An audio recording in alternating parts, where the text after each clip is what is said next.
ആദം മുതൽ പല കാലവും കഴിഞ്ഞില്ലേ, അതിലത്ഭുതം ഇന്നോളവും നിനക്കില്ലേ. ലോകം അടക്കി ഭരിച്ചിരുന്നവരല്ലേ, മൗത്തെന്ന സിംഹം കൊന്നതത്ഭുതമല്ലേ. സിംഹാസനത്തിന് ചുറ്റി നിന്നവരല്ലേ, പിടിമണ്ണ് വാരിയെറിഞ്ഞതത്ഭുതമല്ലേ.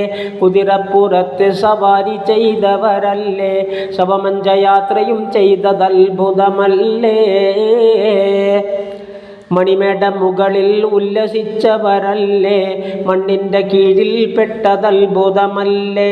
മൈനറിയ തീമായി കണ്ടടം ഒലിച്ചില്ലേ, മണവാട്ടിയെയും വിട്ടതത്ഭുതമല്ലേ.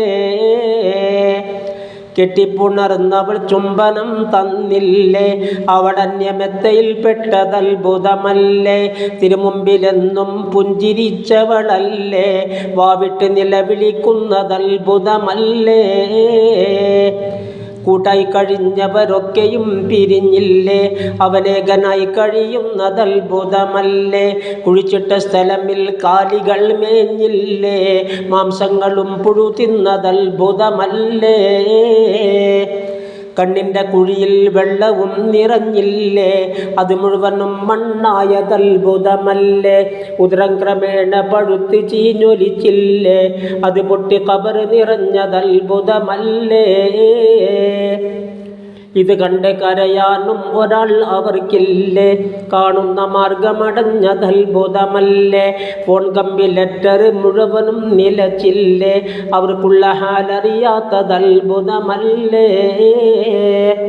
തിരിച്ചെത്തുവാൻ ഒരു യുക്തിയും അവർക്കില്ലേ, നിസ്സഹായമായി കഴിയുന്നതത്ഭുതമല്ലേ. മൗത്തിൻ്റെ അസ്ത്രം കൊണ്ടവർ മലർന്നില്ലേ, ഒരു 3 തുണിയിൽ പൊതിയലും കഴിഞ്ഞില്ലേ. തെങ്ങിൻ്റെ മടലടരുന്നതും കണ്ടില്ലേ, അടരാതെ നിന്ന് ചിരിച്ചതും കരഞ്ഞില്ലേ. ഫാൻ റേഡിയോ ഇവയിൽ ഉല്ലസിച്ചവരല്ലേ, ഒരു വായു കേറാൻ പഴുതുമിന്നവർക്കില്ലേ. ചുടുകാട്ടിലാണവർ താമസം അറിഞ്ഞില്ലേ, കാഷ്ടിക്കലിന്നവിടാണതത്ഭുതമല്ലേ. അവർ കേട്ടതെല്ലാം കാഴ്ചയിൽ പുലർന്നില്ലേ, ഇവ അത്ഭുതം അല്ലെങ്കിൽ അത്ഭുതമില്ലേ. ചെവി കണ്ണ് കൽബിവ തന്നതും നമുക്കല്ലേ, ചൊവ്വായ രീതിയിൽ പോകണം അതിനല്ലേ. മൗത്തിൻ്റെ കാര്യം ഏവനും ഓർക്കേണ്ടതാ, അത് കൽബ് നാക്കി വരണ്ട് കൊണ്ടും വേണ്ടതാ. തിരുമുമ്പിലുണ്ടെന്നുള്ള നിലയിൽ തന്നെ ചിന്തിച്ചു കൊണ്ടിരിക്കേണ്ടതാ നീ പൊന്നേ.